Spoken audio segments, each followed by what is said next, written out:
Hello दोस्तों, स्वागत है आपका आपके अपने YouTube चैनल MP इंफोटेनमेंट पर। तो दोस्तों, आज हम पढ़ने वाले हैं क्लास 10th के हिस्ट्री का चैप्टर नंबर फर्स्ट, जिसका नाम है the rise of nationalism in Europe.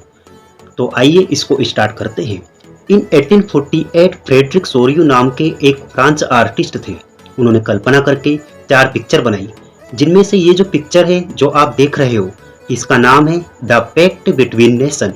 इस पिक्चर में फ्रेडरिक सोरियो एक डेमोक्रेटिक एंड रिपब्लिक वर्ल्ड की कल्पना कर रहे हैं।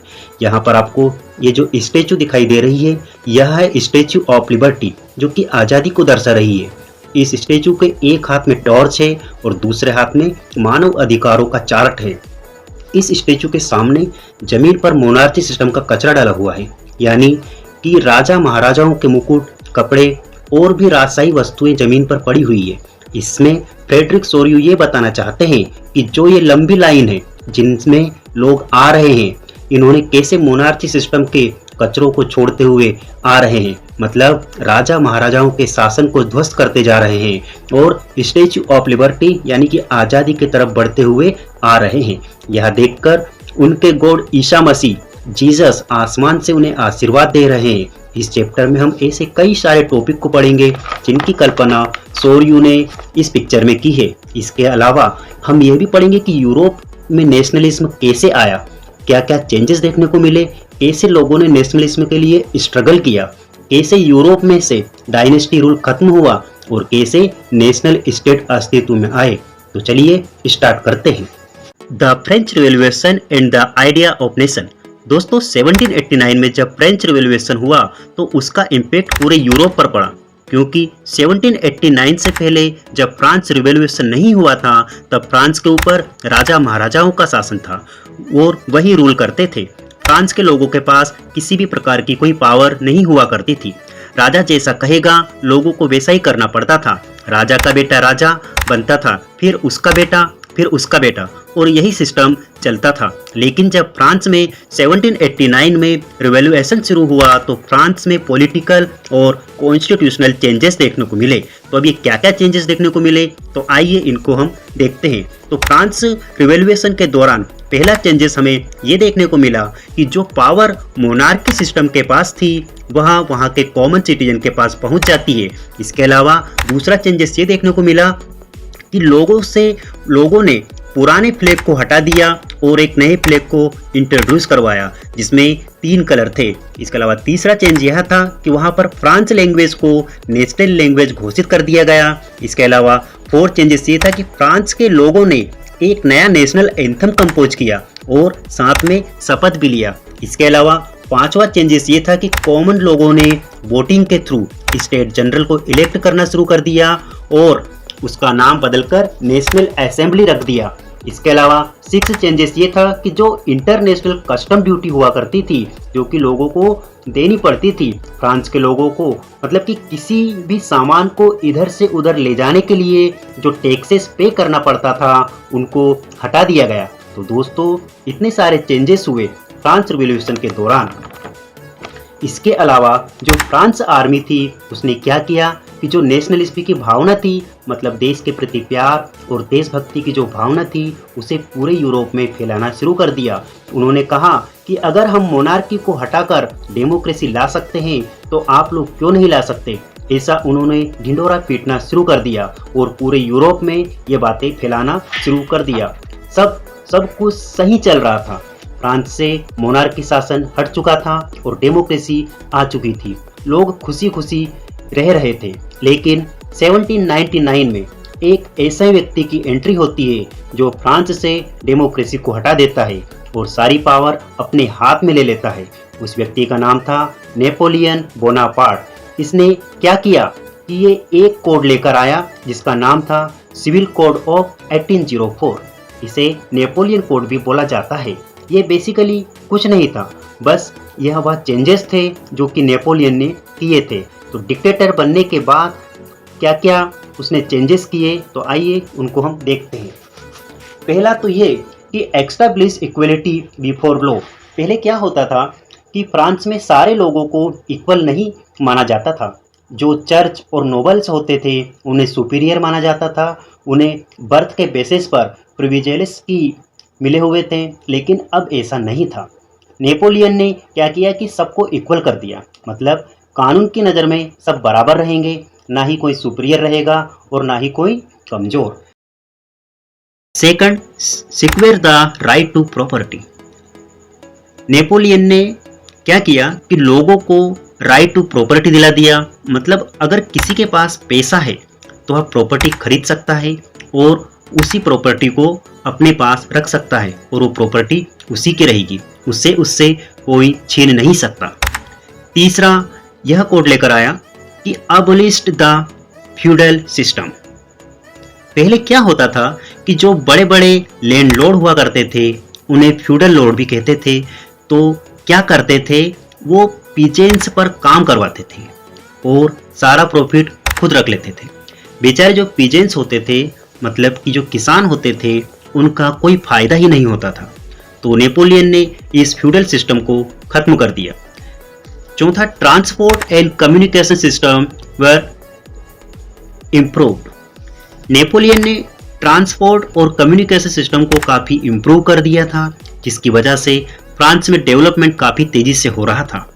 पांचवा, standardised weight and measures and common national currency, मतलब वजन और माप को स्टैंडर्डाइज कर दिया और इसके अलावा जो अलग अलग प्रकार की करेंसी चलती थी फ्रांस में, उनको हटाकर एक तरह की करेंसी में बदल दिया।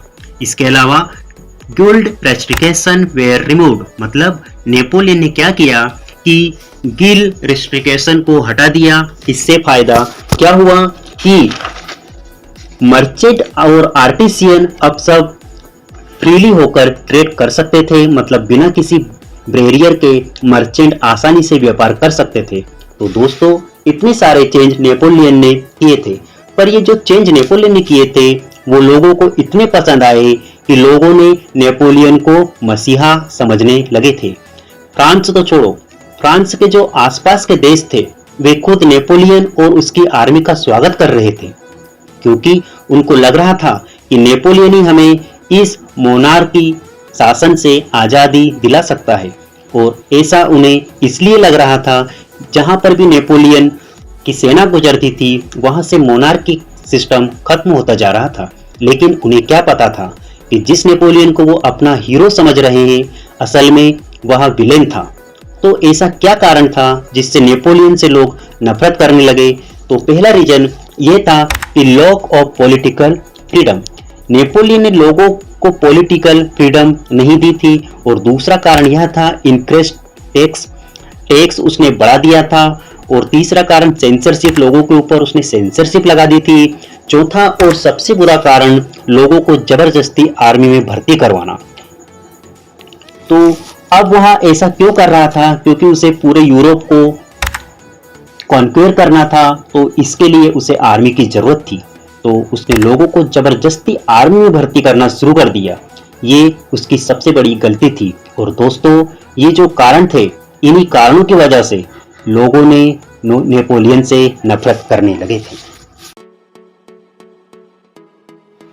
The making of nationalism in Europe. In mid 18th century में यूरोप के अंदर कोई भी नेशन स्टेट नहीं था। नेशन स्टेट का मतलब होता है कि कोई भी ऐसी कंट्री जिसमें most of the people common language, common culture, common identity को फॉलो करते हों। फॉर एग्जाम्पल, आज के टाइम पर जितनी भी कंट्रीज है वे सारी नेशन स्टेट है, लेकिन पहले ऐसा नहीं होता था। यदि हम मिड 18th सेंचुरी वाले मैप को देखें तो हमें यूरोप के मैप में कोई भी नेशन स्टेट नहीं मिलेगा, बल्कि हमें बड़े बड़े साम्राज्य देखने को मिलेंगे जिनके ऊपर राजा महाराजाओं का शासन होता था।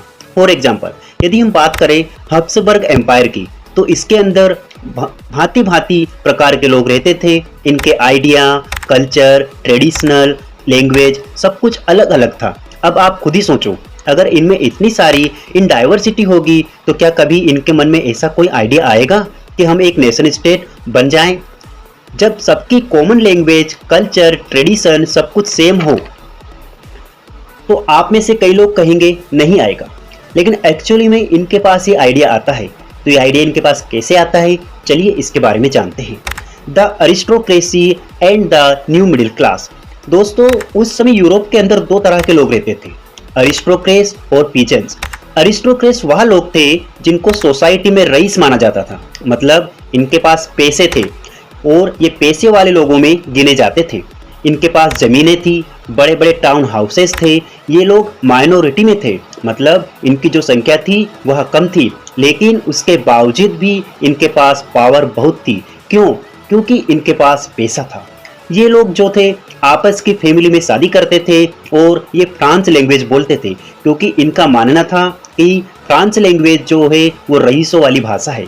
इसके अलावा इनका स्टैंडर्ड ऑफ लिविंग था वह सबका एक जैसा था, मतलब कॉमन था। जैसे एक जैसे कपड़े पहनते थे, एक जैसा खाना खाते थे, मतलब एक जैसी लाइफ स्टाइल ये जीते थे। इसके उलट जो दूसरा वर्ग पिजेंट्स का था वह बहुत गरीब थे। इनके पास खुद की कोई जमीन नहीं हुआ करती थी। ये क्या करते थे कि जो अरिस्टोक्रेट्स की जमीन जो हुआ करती थी उस जमीन पर जाकर काम करते थे और उनकी जमीन की देखभाल करते थे। ये जो थे मेजोरिटी में थे, मतलब इनकी जो पॉपुलेशन जो थी वो बहुत ज़्यादा थी। उसके बाद भी इनके पास पावर नहीं थी। अब इनके पास पावर क्यों नहीं थी? सीधी सी सिंपल सी बात है, इनके पास पैसे नहीं थे। अतः क्या होता है, इसके बाद अचानक से वहाँ पर इंडस्ट्रियलाइजेशन आता है, जिसकी वजह से एक नई वर्किंग क्लास उभर कर सामने आती है, जिसका नाम था मिडिल क्लास। मिडिल क्लास में वह लोग आते थे जो ना ही ज़्यादा अमीर थे और ना ही ज़्यादा गरीब। ये एजुकेटेड लोग थे, जैसे कि businessman, industrialist and other professional. ये सब मिडिल क्लास के लोग थे। तो ये जो मिडिल क्लास के लोग थे, इन्हीं के मन में ये आइडिया आया। अब आइडिया क्या आया? एक तो आइडिया यह आया कि नेशन यूनिटी बने, जिसमें सेम कल्चर हो, सेम ट्रेडिशनल हो, सेम लैंग्वेज वाले लोग साथ में रहेंगे, मतलब सिंपली नेशन स्टेट का आइडिया आता है। और दूसरा आइडिया ये आता है लिबरल नेशनलिज्म का, मतलब लिबरलिज्म का। What did liberal nationalism stand for? Liberal nationalism का आइडिया क्या कहता था कि जो अरिस्टोक्रेसी है वह खत्म हो जाए और जो गवर्नमेंट बने वह जनता के हिसाब से बने। हर एक नागरिक के पास आज़ादी होनी चाहिए और कानून की नज़र में सभी बराबर होने चाहिए। जो चर्च के लोग होते थे, उन्हें जन्म से जो प्रिविलेज मिले हुए थे वो सब के सब गलत थे, अतः उन प्रिविलेजेस को खत्म कर देना चाहिए और कॉन्स्टिट्यूशन होना चाहिए जिससे कि उसके हिसाब से गवर्नमेंट काम करे। और इसके अलावा गवर्नमेंट एक रिप्रेजेंटेटिव फॉर्म में होनी चाहिए। तो इन्हीं सभी चीजों के लिए मिडिल क्लास के लोग स्ट्रगल कर रहे थे। बट इसमें भी एक प्रॉब्लम थी। अब वह प्रॉब्लम क्या थी? इसमें क्या था कि जो मिडिल क्लास के लोग थे वह वुमेन को सपोर्ट नहीं कर रहे थे। ये भले ही वोटिंग राइट्स की मांग कर रहे थे, लेकिन मेंस के लिए, वुमेन्स के लिए नहीं। और वह भी ऐसे मेंस के लिए जिनके पास प्रॉपर्टी थी। अब आप खुद ही सोचो कि जिन लोगों को छोड़ा जाएगा वह क्या करेंगे? प्रोटेस्ट करेंगे। तो मेंस जो विदाउट प्रॉपर्टी थे तथा जो वुमेन्स थी वह अलग अलग जगहों पर जाकर प्रोटेस्ट कर रहे थे। इन सब के अलावा एक और प्रॉब्लम चल रही थी, वह थी जो ट्रेडर्स थे उन्हें काफी ज्यादा टैक्स भरना पड़ता था, तब जाकर ट्रेडर्स ट्रेड कर पाते थे। जब ट्रेडर्स हंस वर्ग से न्यूरम वर्ग आते थे तो व्यापार के लिए उन्हें लगभग 11 जगहों पर टैक्स देना पड़ता था, वो भी 5-5% के हिसाब से। अब आप खुद ही सोचो कि इतना ज्यादा टैक्स अगर वो पे करेंगे तो वो कमाएंगे क्या? तो इनको बहुत ज्यादा प्रॉब्लम्स होती थी। और इसके अलावा एक प्रॉब्लम यह भी थी कि जो करेंसी जो चलती थी वह लगभग 30 अलग अलग प्रकार की करेंसी यहाँ पर चलती थी। तो ट्रेडर्स को बहुत ज्यादा दिक्कतों का सामना करना पड़ता था। उन्हें हर नए स्टेट में करेंसी बदलनी पड़ती थी। तो क्या होता है कि 1834 में कस्टम यूनियन फॉर्म आता है जिसका नाम था जोलबरीन। इसे प्रोएशिया में स्टार्ट किया जाता है और बाद में यह जर्मनी भी इसको ज्वाइन कर लेता है। अब इसमें क्या था? इसमें 3 काम हुए थे। पहला, जो ट्रेड बैरियर थे जहां पर अलग अलग टैक्स देने पड़ते थे उन्हें हटा दिया गया। और दूसरा काम यह हुआ कि जो अलग अलग प्रकार की 30 करेंसी चल रही थी यूरोप के अंदर उन्हें रिड्यूस कर दिया गया और उनके स्थान पर केवल 2 प्रकार की करेंसी को रखा गया। रेलवे नेटवर्क को प्रमोट किया गया जिससे ट्रेडिंग और भी आसानी से हो सके। तो दोस्तों ये सब कुछ काम इसमें हुए थे। New conservatism after 1815। दोस्तों मैंने आपको नेपोलियन की स्टोरी सुनाई थी। मैंने आपको बताया था कि नेपोलियन ने 1799 से रूल करना स्टार्ट किया था जो कि 1815 तक चलता है। तो 1815 में ऐसा क्या हुआ कि नेपोलियन का रूल खत्म हो जाता है? तो एक्चुअली में 1850 में होता क्या है कि एक फाइट होती है जिसमें एक तरफ नेपोलियन बोनापार्ट होता है और दूसरी तरफ होती है 4 country, Britain, Prussia, Russia and Austria. इस फाइट को बैटल ऑफ वाटरलू बोला जाता है। तो इस फाइट का रिजल्ट क्या होता है कि जो नेपोलियन होता है वह यह फाइट हार जाता है, और नेपोलियन की हार के बाद से जो जीते हुए स्टेट थे ब्रिटेन, पर्सिया, रसिया, ऑस्ट्रिया, ये कौन थे? ये कंजर्वेटिव थे। ये नहीं चाहते थे कि सोसाइटी में कोई किसी प्रकार का चेंज आए। इन्हें मोनार्की पसंद थी और ये चाहते थे कि मोनार्की फिर से वापस आ जाए। ये क्या करते हैं कि ये जो कंजर्वेटिव्स में जो होते हैं इनको फिर से ले आते हैं। मतलब नेपोलियन ने जो कुछ भी किया था उसको ये हटाकर पुराना सिस्टम जो पहले से था उसको वापस ले आते हैं, और साथ में यूरोप में जो भी चेंज हुए थे उनको पहले जैसा कर देते हैं। जैसा कि मोनार्की सिस्टम को वापस ले आते हैं, चर्च की पावर को वापस ले आते हैं, और इसके अलावा जो सोशल हायरार्की जो थी उसको वापस ले आते हैं। मतलब जो अपर क्लास लोअर क्लास का जो सिस्टम चलता था वो उसे वापस ले आते हैं। ऑटोक्रेसी रूल को वापस ले आते हैं, और ये सेंसरशिप भी लगा देते हैं, जैसे कि कोई कुछ छाप नहीं सकता, लिख नहीं सकता, और ना ही कोई इनके खिलाफ आवाज़ उठा सकता था किसी भी तरह से। इसके अलावा इन चारों स्टेट ने एक ट्रीटी साइन की थी जिसका नाम था ट्रीटी ऑफ वियना, जो कि 1815 में साइन हुई थी। इसको होस्ट कर रहे थे ऑस्ट्रियन चांसलर ड्यूक मेटरनिच। तो इस ट्रीटी में ऐसा क्या था, क्या क्या इसमें चेंजेस आए थे इसकी वजह से, तो चलिए देखते हैं। सबसे पहला चेंजेस तो ये आया था कि जो बॉर्बन डायनेस्टी जो थी वाज रिस्टोर्ड इन फ्रेंच। मतलब जो फ्रांस में जो बर्बन डायनेस्टी जो थी जिसे हटा दिया गया था उसे ये फिर से ले आते हैं। दूसरा चेंज ये था कि a series of state were set up on the boundaries France to prevent French expansion in future. मतलब फ्रांस के चारों तरफ बाउंड्रीज पर स्टेट सेटअप किए गए हैं जिससे फ्रांस का एक्सपेंशन ना हो। तीसरा चेंज ये था कि Persia was given important new territories and its western frontiers. मतलब जो प्रूसिया को जो था उसको वेस्टर्न बॉर्डर पर कुछ इम्पोर्टेंट टेरिटरीज दे दी जाती है। और चौथा चेंज ये था कि ऑस्ट्रिया गोट कंट्रोल ओवर नॉर्थ इटली। मतलब जो ऑस्ट्रिया जो था, ऑस्ट्रिया को नॉर्थ इटली पर कंट्रोल मिल जाता है। पांचवा चेंज, रसिया गोट पोलैंड, रसिया को पोलैंड मिल जाता है। और इसके अलावा जो छठा चेंज था वो ये था कि जो कॉन्फेडरेशन जो थी, मतलब confederation of 39 state which had been set up by Napoleon was left untouched. मतलब कि जो नेपोलियन ने कॉन्फेडरेशन बनाई थी 39 स्टेट की, उसको इन्होंने कुछ नहीं किया था। मतलब जैसा वो पहले थी वैसा ही उसको रहने दिया। बाकी तो आपको पता ही है कि नेपोलियन ने जो भी चेंजेस किए थे वो उन्होंने सब बदल दिए थे।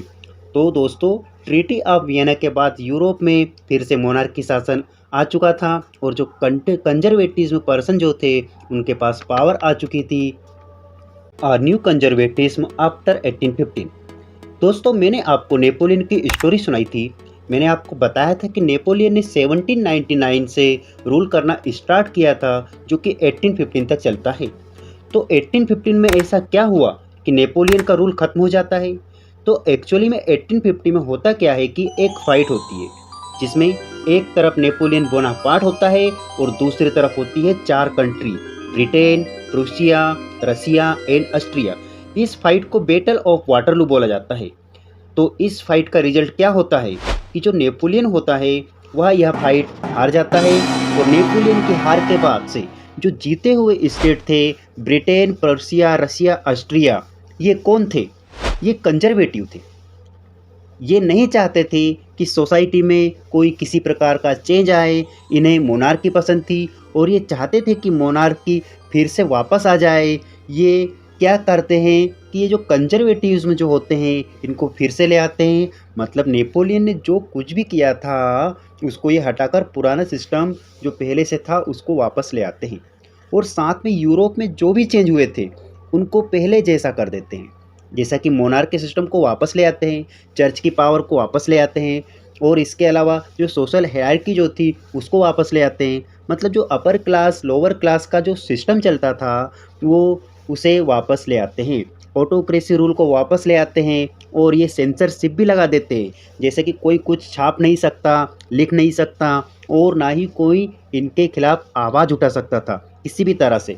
इसके अलावा इन चारों स्टेट ने एक ट्रीटी साइन की थी जिसका नाम था ट्रीटी ऑफ वियना जो कि 1815 में साइन हुई थी। इसको होस्ट कर रहे थे ऑस्ट्रियन चांसलर ड्यूक मेटरनिच। तो इस ट्रीटी में ऐसा क्या था, क्या क्या इसमें चेंजेस आए थे इसकी वजह से, तो चलिए देखते हैं।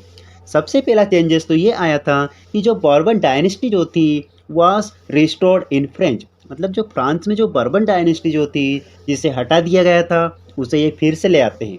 दूसरा चेंज ये था कि a series of state were set up on the boundaries France to prevent French expansion in future, मतलब फ्रांस के चारों तरफ बाउंड्रीज पर स्टेट सेटअप किए गए हैं जिससे फ्रांस का एक्सपेंशन ना हो। तीसरा चेंज ये था कि Persia was given important new territories and its western frontiers, मतलब जो प्रूसिया को जो था उसको वेस्टर्न बॉर्डर पर कुछ इम्पोर्टेंट टेरिटरीज दे दी जाती है। और चौथा चेंज ये था कि ऑस्ट्रिया गोट कंट्रोल ओवर नॉर्थ इटली, मतलब जो ऑस्ट्रिया जो था ऑस्ट्रिया को नॉर्थ इटली पर कंट्रोल मिल जाता है। पांचवा चेंज रसिया गोट पोलैंड, रसिया को पोलैंड मिल जाता है। और इसके अलावा जो छठा चेंज था वो ये था कि जो कॉन्फेडरेशन जो थी, मतलब confederation of 39 state which had been set up by Napoleon was left untouched, मतलब कि जो नेपोलियन ने कॉन्फेडरेशन बनाई थी 39 स्टेट की उसको इन्होंने कुछ नहीं किया था, मतलब जैसा वो पहले थी वैसा ही उसको रहने दिया। बाकी तो आपको पता ही है कि नेपोलियन ने जो भी चेंजेस किए थे वो उन्होंने सब बदल दिए थे। तो दोस्तों ट्रीटी ऑफ वियना के बाद यूरोप में फिर से मोनार्की शासन आ चुका था और जो कंजर्वेटिव पर्सन जो थे उनके पास पावर आ चुकी थी।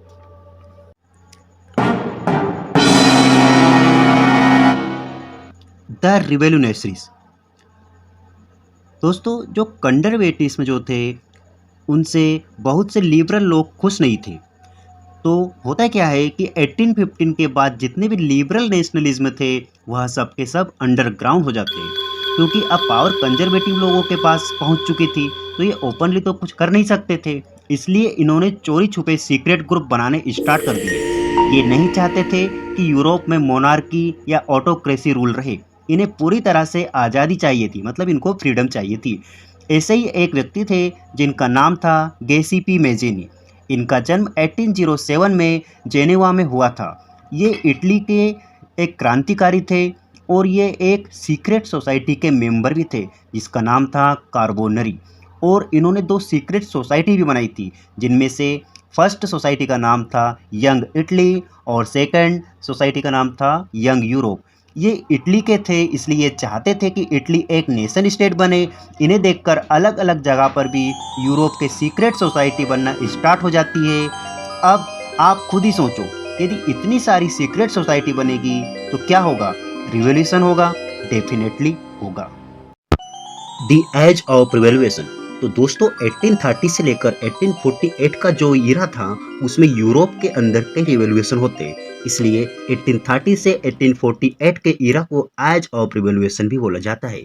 इस पीरियड में दो मेन रिवॉल्यूशन हुए थे। एक तो रिवॉल्यूशन जो हुआ था उसको जुलाई रिवॉल्यूशन के नाम से जानते हैं और दूसरा रिवॉल्यूशन को हम ग्रीक रिवॉल्यूशन के नाम से जानते हैं। तो आइए दोस्तों सबसे पहले हम बात करते हैं जुलाई रिवॉल्यूशन के बारे में। तो जो जुलाई रिवॉल्यूशन में आखिर होता क्या है कि जो जुलाई रिवॉल्यूशन जो होता है ये दो जगहों पर होता है। पहला होता है फ्रांस में और दूसरा होता है बेल्जियम में।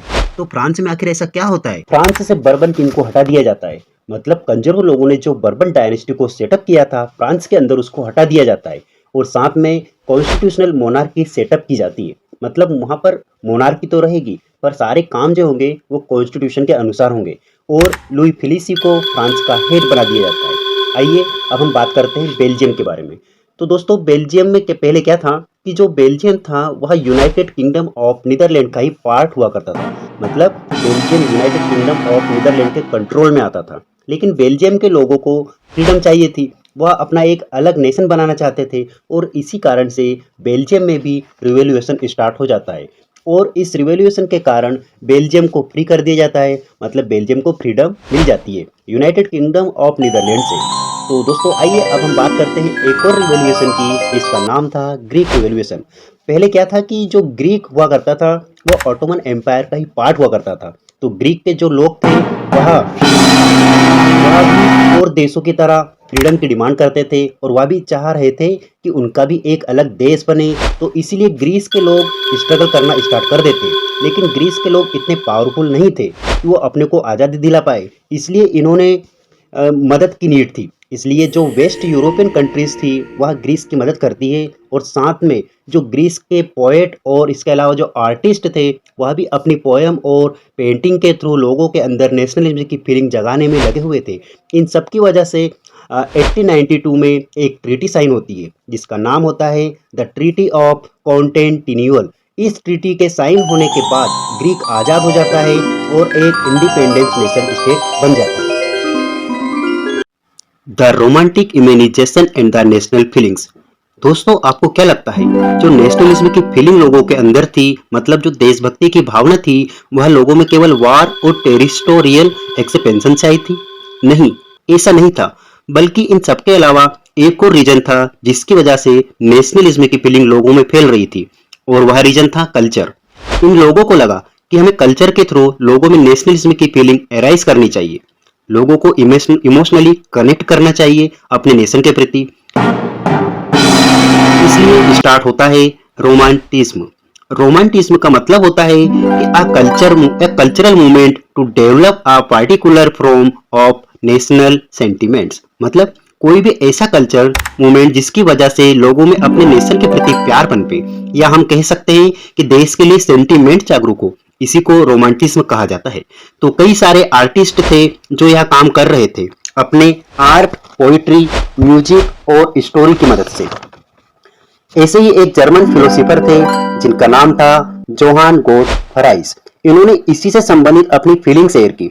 इन्होंने कहा कि अगर आपको पता करना है कि किसी देश का कल्चर कैसा है, तो वहां राजा महाराजा के महलों में देखने को नहीं मिलेगा, बल्कि कॉमन लोगों के पास रहने से पता चलेगा कि वहां का कल्चर कैसा है। और इन्होंने कल्चर को ही नेशन की आत्मा कहा है। मतलब culture is the true spirit of the nation.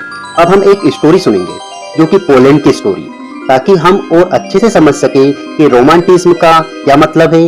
तो आइए इसको शुरू करते हैं। तो दोस्तों, जो पोलैंड था उसका ज्यादातर हिस्सा रसिया के कंट्रोल में आता था, और जो पोलैंड के लोग थे वह पोलिश भाषा बोलते थे। तो रसिया ने क्या किया कि पोलैंड से पोलिश भाषा को हटा दिया और वहां पर जबरदस्ती रशियन लैंग्वेज को इंप्लीमेंट कर दिया। अब पोलैंड के लोगों को जो थे उन्हें इस बात का बहुत बुरा लगता है, क्योंकि उनसे उनकी भाषा छीनी जा रही थी। इससे नाराज होकर पोलैंड के कुछ लोगों ने इसके अगेंस्ट रिवॉल्यूशन स्टार्ट कर दिया। अब आप ये तो बहुत अच्छे से जानते हो कि रसिया आज भी पावरफुल है, और उस टाइम भी वो पावरफुल ही था, और वैसे भी पोलैंड रसिया के कंट्रोल में आता था। तो परिणाम यह आया कि पोलैंड को दबा दिया गया। मतलब जो लोग रिवॉल्यूशन कर रहे थे उन्हें चुप करा दिया गया। इनफैक्ट कुछ प्रिस्ट को तो उन्होंने जेल में बंद कर दिया, और कुछ को साइबेरिया भेज दिया मरने के लिए, ताकि आगे से उनके खिलाफ इस प्रकार का रिवॉल्यूशन ना कर सके। तो दोस्तों, आपने जो पोलैंड की यह स्टोरी सुनी, इसका रिजल्ट आपको शायद अच्छा न लगा हो, लेकिन ये स्टोरी हमें ये सीख देती है कि जो लैंग्वेज होती है किसी भी नेशन की, वो भी एक वेपन का काम कर सकती है, जिससे लोगों में नेशनलिज्म की फीलिंग को जगाया जा सकता है। भले ही रसिया अपनी लैंग्वेज पोलैंड के ऊपर थोपना चाहता था, लेकिन पोलैंड के लोग अपनी कल्चरल लैंग्वेज को छोड़ना नहीं चाह रहे थे। ये जो प्यार था अपने कल्चर से रिलेटेड, अपनी लैंग्वेज से रिलेटेड, इसे ही तो रोमांटिज्म बोला जाता है। तो आई होप आपको समझ में आया होगा। Hunger, hardship and popular revolt. दोस्तों, 1830 में यूरोप के अंदर एक ऐसा दौर शुरू होता है जिसमें लोगों की इकोनॉमिक कंडीशन बहुत ज़्यादा खराब हो जाती है और इकोनॉमिक हार्डशिप आ जाती है। तो दोस्तों, होता क्या है कि यूरोप के अंदर पॉपुलेशन इंक्रीज होने लगती है, जिसके कारण अनएम्प्लॉयमेंट बढ़ जाती है और लोग बेरोजगार हो जाते हैं। मतलब लोगों के पास करने के लिए काम नहीं होता है, जिसके कारण गांव के लोग शहरों में जाने लगते हैं, यह सोचकर कि वहां जाकर वो कुछ ना कुछ काम करेंगे, और लोगों के आने से शहरों में स्लम क्रिएट होने लगते हैं और सिटीज़ की कंडीशन भी ख़राब होने लगती है। अब सामान इंग्लैंड से आने लगता है। इंग्लैंड का सामान लोगों के लिए सस्ता पड़ता था, क्योंकि ये सामान मशीनों से बनता है, जिससे जो स्मॉल गुड्स प्रोड्यूसर थे उनको लॉस होने लगा। और इसी दौर में किसानों की फसलें भी खराब हो गई, जिससे फूड प्राइस बहुत ज़्यादा बढ़ गया। मतलब खाने पीने की वस्तुएं बहुत ज़्यादा महंगी हो गई और लोगों को खाने के लिए भी बहुत ज़्यादा स्ट्रगल करना पड़ रहा था। हालांकि जो अमीर लोग थे उनको किसी भी प्रकार का फ़र्क नहीं पड़ा था। क्यों? क्योंकि उनके पास पैसा था। सबसे ज़्यादा हंगर और हार्डशिप का असर उन लोगों पर पड़ रहा था जो शहरों में काम की तलाश में आए थे, मतलब गरीब लोगों पर। 1848 में फ्रांस की सिटी पेरिस की ऐसी हालत हो जाती है कि लोग सड़कों पर आ जाते हैं। ये देखकर फ्रांस का रूलर डर जाता है और वह भाग जाता है। जब राजा भाग गया तो देश को चलाने के लिए कोई ना कोई तो चाहिए। इसके लिए फ्रांस में एक नेशनल असेंबली बनाई जाती है और यह नेशनल असेंबली फ्रांस को रिपब्लिक कंट्री डिक्लेयर कर देती है। मतलब अब फ्रांस एक नेशन स्टेट बन चुका था। नेशनल असेंबली आने के बाद कुछ चेंजेस होते हैं। असेंबली में जनरली दो चेंजेस होते हैं। पहला, सबको वोटिंग राइट्स दिया जाता है जिनकी एज 21 ईयर से अबव थी। अमीर गरीब सबको वोटिंग राइट्स मिल जाते हैं, सिर्फ महिलाओं को नहीं मिलते हैं। दूसरा चेंज ये किया था कि राइट टू वर्क प्रोवाइड करवाया जाता है, मतलब सबको काम दिया जाएगा और जो अनएम्प्लॉयमेंट की समस्या चल रही थी फ्रांस में वह धीरे धीरे खत्म होने लगती है। 1845 में एक और इंसिडेंट हुआ था जिसे सिलेसिया रिवोल्ट बोला जाता है, क्योंकि यह सिलेसिया में हुआ था। हुआ यह था कि कुछ वीवर थे जिन्होंने कॉन्ट्रैक्टर के अगेन रिवोल्ट कर दिया था। तो उन्होंने आखिर क्यों ऐसा किया था? क्योंकि कॉन्ट्रैक्टर ने इनका पेमेंट कम कर दिया था। इस बात से जो वीवर्स जो थे उनको गुस्सा आ जाता है और उन्होंने कॉन्ट्रैक्टर के घर में तोड़फोड़ शुरू कर देते हैं। तो कॉन्ट्रैक्टर वहाँ से भाग जाता है और वहाँ से भागकर पास के ही गाँव में छिप जाता है, लेकिन गाँव वालों ने उसे रखने से इनकार कर दिया। तो वहाँ जाकर आर्मी के पास पहुँच जाता है और उनसे मदद मांगता है। तो जो वीवर्स और कॉन्ट्रैक्टर का जो पीछा कर रहे थे उनकी आर्मी के साथ फाइट होती है जिसमें लगभग 11 वीवर्स मारे जाते हैं। तो यहाँ पर जो रिजल्ट निकल कर आता है वह सक्सेस नहीं था, लेकिन बात ये नहीं थी कि रिवोल्ट सक्सेसफुल नहीं था या फिर सक्सेसफुल था, लेकिन पूरे यूरोप के अंदर रिवॉल्यूशन हो रहे थे। The revolution of the liberals. दोस्तों, जब सभी ओर से रिवॉल्यूशन हो रहे थे तो मिडिल क्लास के लोग कैसे शांत बैठ सकते थे? तो ये जो मिडिल क्लास के लोग थे वह भी 1848 में रिवोल्ट कर रहे थे। अब ये क्यों कर रहे थे? क्योंकि ये एक नेशन स्टेट इस्टेब्लिश करना चाह रहे थे और साथ में पार्लियामेंट प्रिंसिपल की भी इनकी डिमांड थी जो कि ये कर रहे थे। पार्लियामेंट प्रिंसिपल का मतलब है कि लोगों के पास कॉन्स्टिट्यूशन होना चाहिए, फ्रीडम ऑफ प्रेस होना चाहिए, फ्रीडम ऑफ एसोसिएशन होना चाहिए, मतलब किसी को भी अपनी पार्टी या एसोसिएशन बनाने की आज़ादी होनी चाहिए। तो इन सब चीज़ों की डिमांड मिडिल क्लास के लोग कर रहे थे। तो दोस्तों, अब हम जर्मन रीजन की बात करेंगे। तो आइए शुरू करते हैं। जर्मन रीजन में वहाँ के जो मिडिल क्लास के लोग होते हैं वह एक असेंबली बनाते हैं जिसे ऑल जर्मन असेंबली बोला जाता है, जिसमें 831 लोगों को इलेक्ट किया जाता है वोटिंग के थ्रू। और 18 मई 1848 को ये सारे मेंबर्स इकट्ठे होते हैं और ये जहाँ पर इकट्ठे होते हैं उस जगह का नाम था फ्रैंकफर्ट, जो कि जर्मनी में है, जहाँ पर एक चर्च था जिसका नाम था सेंट पॉल, जहाँ पर जाकर ये सारे लोग इकट्ठे होते हैं। जिसे अब होता क्या है कि ये जो 831 मेंबर एक कॉन्स्टिट्यूशन ड्राफ्ट को तैयार करते हैं अपने जर्मन देश के लिए, लेकिन यहाँ पर एक प्रॉब्लम थी और वह प्रॉब्लम यह थी कि ये जो 831 मेंबर जो थे ये सब के सब मिडिल क्लास से इकट्ठे हुए थे। तो ये लोग वर्कर और आर्टिसियन को इग्नोर करने लगते हैं, उनकी डिमांड को नहीं सुना जा रहा था, इसीलिए वर्कर और आर्टिसियन नाराज हो जाते हैं और ये अपना सपोर्ट वापस ले लेते हैं।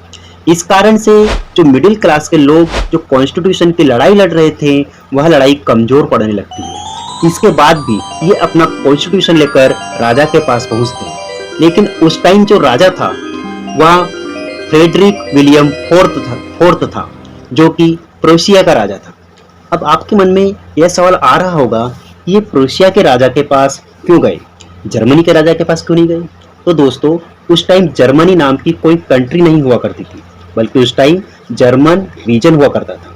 इसीलिए ये प्रोशिया के राजा के पास कॉन्स्टिट्यूशन को लेकर जाते हैं। अब आप खुद ही सोचिए, कोई राजा अपनी पावर क्यों कम करना चाहेगा? इसीलिए वह अपनी आर्मी को बुलाता है और इनकी खूब खातिरदारी करता है और ये मूवमेंट खत्म हो जाता है। लेकिन मोनार्क को ये समझ आ गया था कि अब ज़्यादा समय तक वह लिबरल को रोक नहीं पाएंगे, इसलिए ये थोड़ा थोड़ा कंजेक्शन देना शुरू कर देते हैं। The making of Germany and Italy. दोस्तों इस टॉपिक में हम पढ़ेंगे कि किस प्रकार से जर्मनी और इटली का यूनिफिकेशन होता है। तो सबसे पहले हम देखते हैं कि जर्मनी के केस में क्या होता है। तो दोस्तों अभी तक हमने ये पढ़ लिया था कि जो जर्मनी के मिडिल क्लास के लोग थे वह राजा के पास पहुंचते हैं और संविधान का आइडिया लेकर वहां पर जाते हैं, लेकिन राजा क्या करता है, राजा मना कर देता है और उन्हें सरप्राइज कर देता है आर्मी की मदद से, और यहाँ पर इनका मूवमेंट फेल हो जाता है।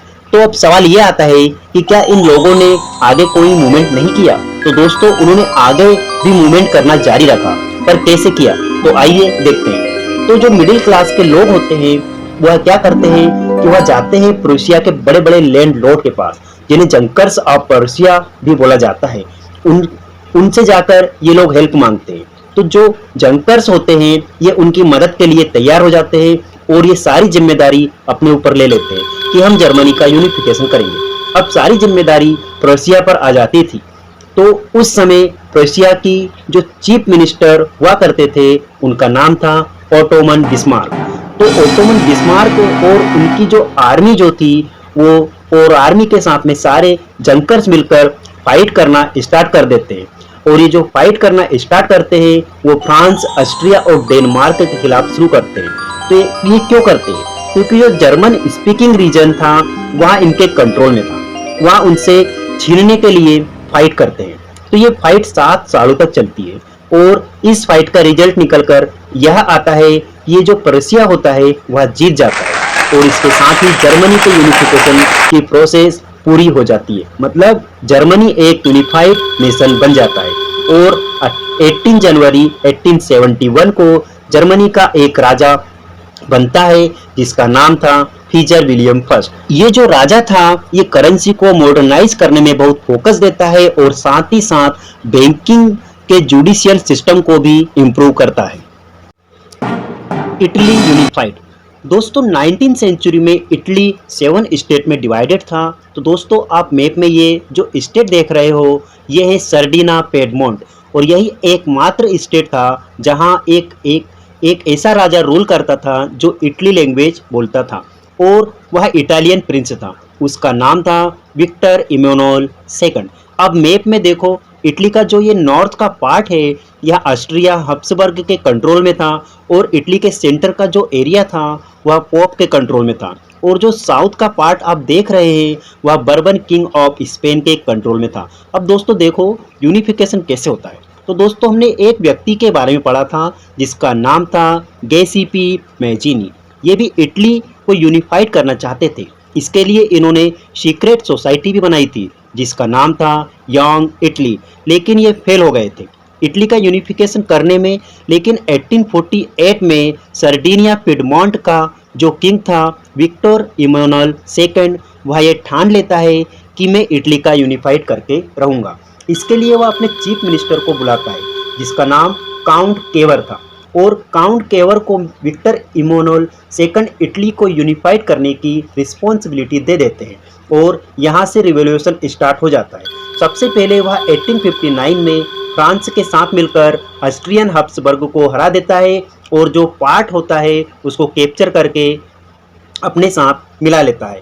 अब बारी थी साउथ वाले पार्ट की, तो जो कि बर्बन किंग ऑफ स्पेन के कंट्रोल में था। तो इसके लिए काउंट केवर एक व्यक्ति की हेल्प लेता है जिसका नाम था गैसीपी गैरीबाल्डी, जिसकी खुद की आर्मी थी जिसमें हजारों वॉलेंटियर थे और ये साथ मिलकर फाइट करते हैं और इटली के साउथ वाले पार्ट को आज़ाद करा लेते हैं। तो दोस्तों अब बचता है सेंट्रल इटली जो कि पोप के कंट्रोल में था, और इसे आज़ाद करवाने में इन्हें किसी भी प्रकार की दिक्कत नहीं होती है। क्यों? क्योंकि पोप जो है डर जाता है, इसलिए वह सरेंडर कर देता है और इस प्रकार इटली यूनिफाइड बन जाता है। और 1861 में विक्टर इमैनुएल सेकंड को पूरी इटली का राजा बना दिया जाता है। The strange case of Britain.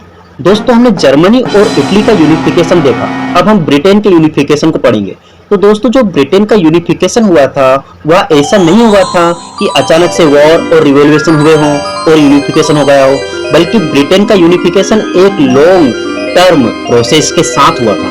तो दोस्तों मैप को ध्यान से देखिए, इसमें ये वाला जो पार्ट आप देख रहे हैं यह है स्कॉटलैंड और यह है इंग्लैंड और यह है वेल्स और यह है आयरलैंड। इन सभी स्टेट में अलग अलग इथनिक आइडेंटिटी वाले लोग रहते थे, जैसे कि स्कॉटलैंड में स्कॉट लोग रहते थे, इंग्लैंड में इंग्लिश लोग रहते थे, वेल्स में वेल्स लोग रहते थे और आयरलैंड में आयरिश लोग रहते थे। और जो दोस्तों वेल्स था वह 1535 से इंग्लैंड का पार्ट था। तो दोस्तों इंग्लैंड में 1688 से पहले मोनार्की शासन था और उसके पास पावर भी थी, लेकिन 1688 के बाद वहाँ मोनार्की तो होती है लेकिन पावर ब्रिटिश पार्लियामेंट के पास पहुंच जाती है। तो अब इंग्लैंड ने सोचा कि क्यों ना अपने आसपास के सारे स्टेट को कैप्चर किया जाए और अपनी टेरिटरी को एक्सपेंस किया जाए, और इंग्लैंड ऐसा ही करता है। सबसे पहले वह फोकस करता है स्कॉटलैंड के ऊपर। तो उसके लिए इंग्लैंड क्या करता है, स्कॉटलैंड के साथ अच्छी अच्छी बातें करता है उसके साथ और उसे कन्विंस करता है और उसके साथ एक एक्ट ऑफ यूनियन साइन करता है 1707 में।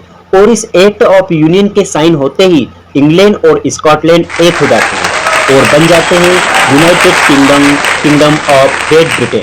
धीरे धीरे क्या होता है कि जो ब्रिटिश पार्लियामेंट के अंदर इंग्लैंड के लोगों का डोमिनेशन बढ़ने लगता है और वह स्कॉटलैंड के लोगों को सप्रेस करने लगते हैं। मतलब ना ही वह अपनी भाषा बोल सकते थे और ना ही वह अपने हिसाब से कुछ पहन सकते थे।